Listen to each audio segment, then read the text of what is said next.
Picture this. It's early morning in 2026. Your alarm goes off in a quiet apartment you worked years to afford. You roll over, grab your phone, and before your feet even touch the floor, you open your banking app. Not because you're reckless, not because you're irresponsible, but because something inside you wants reassurance. You make $100,000 a year. On paper, that's success. 10, 15 years ago, that number sounded like a rival. Six figures meant you escaped the paycheck-to-paycheck cycle. It meant comfort, stability, maybe even respect. But as you stare at the numbers on the screen, you don't feel rich. You feel tight. Like one unexpected expense could shift your entire month. Like one layoff headline could shake your sleep. And you quietly wonder how a number that once represented wealth now feels like maintenance. This isn't just inflation. Yes, groceries cost more. Yes, rent climbed. Yes, insurance premiums quietly ballooned. But what's happening in America 2026 goes deeper than price tags. It's psychological, it's cultural, it's structural. And if you don't understand it, you'll spend your entire life chasing higher income without ever experiencing financial peace. Let's zoom into something simple. Imagine sitting at dinner with friends. Everyone around the table is educated. Everyone works hard. Tech salaries, healthcare careers, finance jobs. The bill comes, no one panics, but no one is relaxed either.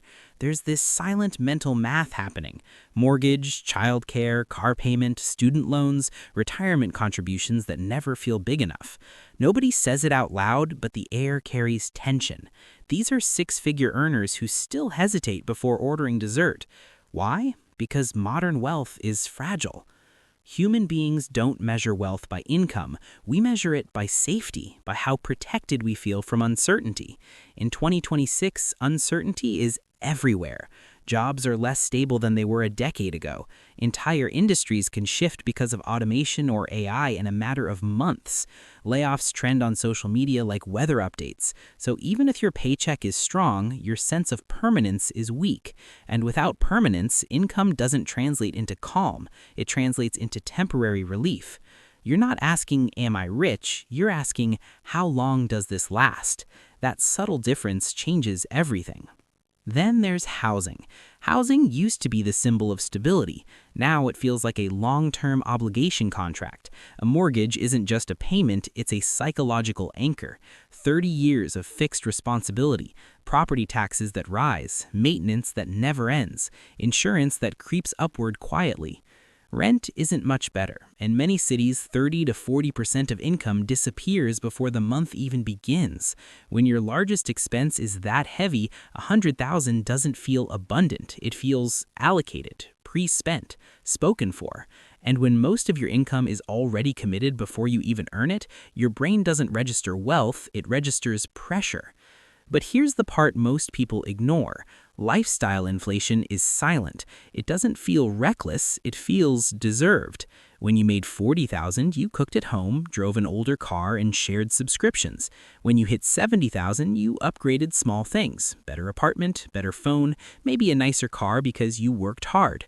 When you reached $100,000, you didn't buy a mansion, you just improved your environment. Better neighborhood, better groceries, better gym once a year, better vacations once a year. Nothing extreme, just upgrades that matched your identity. And that's the trap. Your identity grows with your income, and identity is expensive to maintain. Psychology tells us about hedonic adaptation. Humans adapt upward quickly. What once felt luxurious becomes normal in months. That new couch, that upgraded kitchen, that slightly nicer car.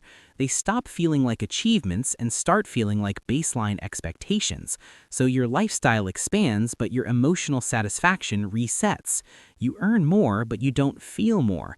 And because you don't feel more, you assume you need more. So you chase $120,000, $150,000, $200,000, not realizing the feeling you're chasing isn't income, it's margin. Margin is the real wealth indicator, the gap between what you earn and what you must spend to maintain your life. In America 2026, that gap is shrinking for many six-figure earners. Student loans still linger for millions. Car loans stretch longer than ever. Credit cards fill temporary gaps that slowly become permanent balances. Subscriptions stack quietly, insurance premiums climb annually, medical costs remain unpredictable. So while income looks impressive, obligations grow just as fast. You're not broke in numbers, you're broke in flexibility. And flexibility is what actually makes people feel rich. Think about it. The person making $80,000 with low fixed costs and consistent investments often sleeps better than the person making $120,000 with heavy debt and high overhead. Why? Because one owns margin, the other owns stress. Income is active, wealth is structural. Income depends on your continued performance, wealth depends on ownership, assets, investments, equity, things that produce whether you're working or not. In 2026, the gap between earners and owners is clearer than ever. Many high earners are excellent at generating cash, but poor at converting it into assets. So the treadmill continues. Work hard, earn, spend, maintain, repeat. There's also social pressure. America doesn't just reward income, it rewards visible success. The neighborhood you live in signals your status. The car you drive signals your competence. The vacations you post signal your lifestyle. Even if you don't consciously compete, you absorb standards from your environment. If everyone around you upgrades, standing still feels like falling behind. So six figures becomes the new entry ticket into normal, not elite, not wealthy, just acceptable, participation in a certain class. And participation is expensive. Now zoom out further. The cost of stability has increased. Healthcare costs remain unpredictable. Childcare rivals mortgage payments in many cities. Education expenses loom in the background for parents thinking ahead. Retirement feels like a moving target as life expectancy rises. So your brain doesn't process your income as surplus, it processes it as preparation. You're constantly funding future responsibilities.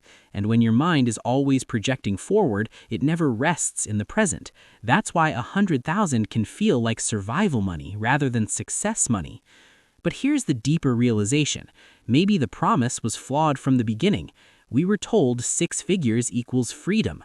But freedom isn't about a number, it's about independence from fear. If losing your job tomorrow would destabilize your entire life, your income isn't freedom, it's dependency. True financial power is about reducing fragility, lowering fixed costs, building investments, creating streams that don't require your constant presence. In other words, shifting from earning to owning. In 2026, many Americans are waking up to this uncomfortable truth. They chased income first. They optimized for salary, but they didn't optimize for structure. And structure determines peace. Two people can earn the same amount and feel completely different levels of security based on how their money is arranged. One builds assets quietly, keeps expenses lean, invests consistently, and values optionality. The other scales lifestyle alongside every raise and unknowingly locks themselves into a high-cost identity. One feels momentum, the other feels maintenance. And here's the philosophical shift that changes everything. Wealth isn't expansion, it's control. Control over time, control over choices, control over how dependent you are on any single paycheck. If your lifestyle requires exactly $100,000 to sustain and you earn $100,000, you are not wealthy, you are balanced on a wire.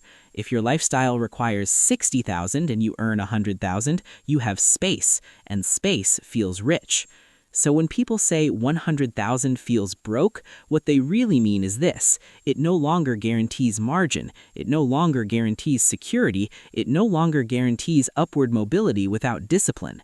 The number didn't shrink, expectations grew, costs expanded, stability weakened, and the psychological comfort once attached to six figures dissolved. The big realization: stop chasing the number alone, start chasing the gap between income and dependency, the gap between earnings and obligations, the gap between who you are and what you need to prove. Because the future of financial confidence in America isn't about hitting a salary milestone, it's about designing a life where your expenses don't trap you, your identity doesn't pressure you, and your assets quietly outgrow your fears. I'm Prime Gorilla, and maybe in America 2026, being rich isn't about crossing six figures, it's about building a life where losing six figures wouldn't destroy you. That's when money stops feeling tight. That's when it stops feeling fragile. That's when 100,000 finally feels like power instead of pressure.